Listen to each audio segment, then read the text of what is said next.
Next up, Kavita Gupta, co-founder of FinTech TV and Delta Growth Fund. She's at Stanford University, where she teaches beyond Bitcoin and ethics for AI after leading a VC hedge fund investing in blockchain technology. And Kavita received the UN Social Finance Innovator Award for her work on the Green Bond team at the World Bank. Welcome, Kavita. Thank you. Kavita, how are you? Good. Was that a very nerdy introduction to start with? Listen, like I always say, whether it's a good or bad introduction or nerdy or funny or silly, even getting an introduction is pretty nice, isn't it? True, absolutely. How are you doing today? I'm well. I think the concept of the show, where is the consumer's attention? I'd love to get your perspective and thoughtful mind on that. When you hear that, where does your mind go and where do you take that conversation?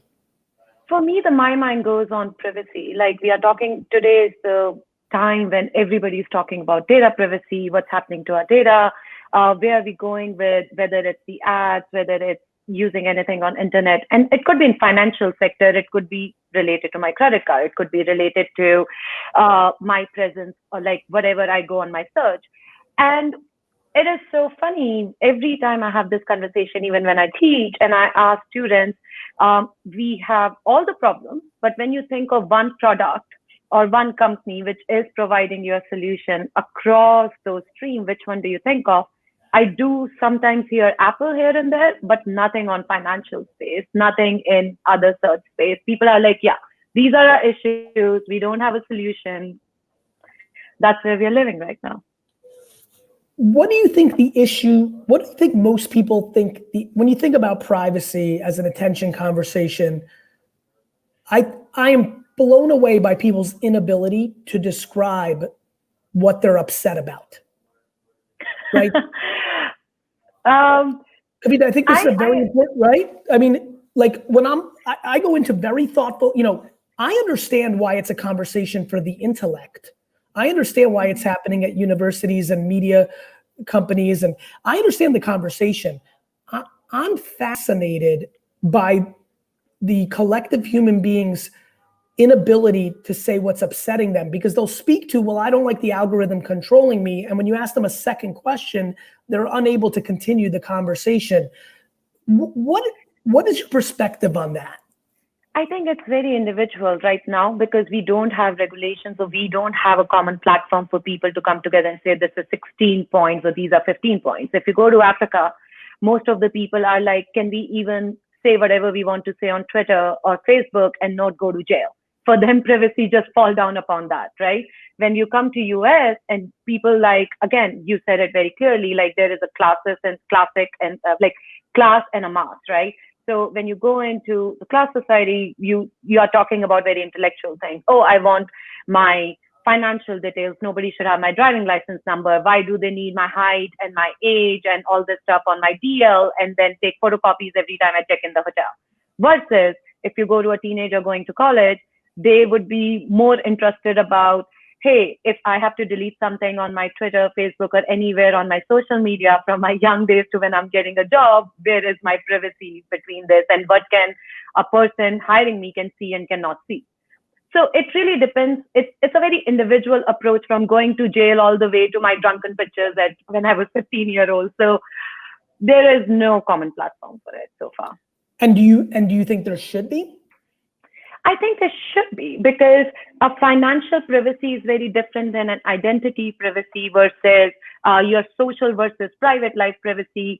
The new generation, which is like my nieces and like my very young nieces who are coming in it, they don't understand whatever they are posting, what is going to be the repercussion of those things and how it can be used or abused against them, because right now we are all just figuring it out. And by the time we figure out, it may or may not be late, And give me a worst case scenario of used and abused against someone from the way that you filter the conversation. Lot of times, like, I mean, look at our politicians, right? The younger and like, look at AOC, like, there was like literally was posted her dance moves from her college days. And you are still talking about this generation. I mean, the way she handled it was really, really great. Kudos to her. but it was used against, oh, she is not responsible enough to take care of you with all her belief systems and everything, even after 10 years or 12 years. But how is that different than when people showed a picture of Gary Hart with his potential mistress in the Inquirer in 1988, or the, you know, the way that Richard Nixon, you know, with all the things he had to go through? Like, what is the difference in that scenario? Because I understand the information, but, you know, Joe Biden making a quote, or Donald Trump not sharing his taxes, like, you're talking about the distribution mechanism, but that behavior around people has always existed, no? So there was much more difficult for having a proof with respect to footage, video. You have to have investigative journalists. You have to find your target. You have to go behind them. They have to be a certain level. Whatever happened at Watergate, you have a sitting president and you went against it. Or in case of Clinton or something, you had the whole commission going. Now, all you have to do is to hire somebody and just scrub your Google history. But wouldn't that speak to a more transparent world? Because in the past, it was subjective and people with high wealth were able to make deals with the people that own the media companies, and thus so much never came out. One could argue that this becomes far more transparent. The world that you're describing led to people that had political clout with Walter Mondale or with Rupert Murdoch, and they were actually able to suppress information at a much higher level. And then it was just selective exposure versus the framework we're in now. I think those are two. There's a decentralization part, which should absolutely be there for transparency. But then there is a part where you choose, where you are aware about what you put out by yourself is your own responsibility. How many youngsters know whatever they're putting out on Instagram, on Snapchat is completely just out there and about for the rest of their existence or even after that? I think that thought process, that knowledge, that education is the part missing. Sorry, go ahead, please. No, I'm sorry. The question there, though, is doesn't society then move along with it, right? You know, I'd love to understand this notion that you taking a photo with, you know, doing beer pong or all these things that these children don't know what they're doing. I'm asking individuals to give me the actual story of ramifications. This notion that your nieces are out of control and then they have actual real life ramifications has been the toughest part of this conversation, in my opinion. You know, people speak about it theoretically, but then society's norms move along with it because underneath the empathy and hypocrisy frameworks that are built around more exposure follow along suit. You know, please. I agree with you. And I think it is a combination of that awareness, plus it's a combination of having rules that, you know, certain things cannot be used for your professional unless it's directly related to it. If you have abused a woman or a man or an individual growing up, then any proof, social media or not social media, should be used. But if it is about you in your individual space at your friend's house was drinking legally, that should not be used for banning you not to do a particular job. You know, so I think but I don't think it is. I don't think anybody who drank underage has been eliminated from politics. As a matter of fact, I would argue that what this world has allowed is everyone's actually in play for politics, because what happens is the reverse. And then the other bigger question comes in the way that you're framing it up. Where is the responsibility of self-responsibility or parenting? We have an entire generation of parents who want to blame technology for their shortcomings of creating a framework for their children. That could be interesting, and absolutely not my deep understanding, or like I'm not an expert of it, but I do believe that's a very interesting topic, and then technology we should go.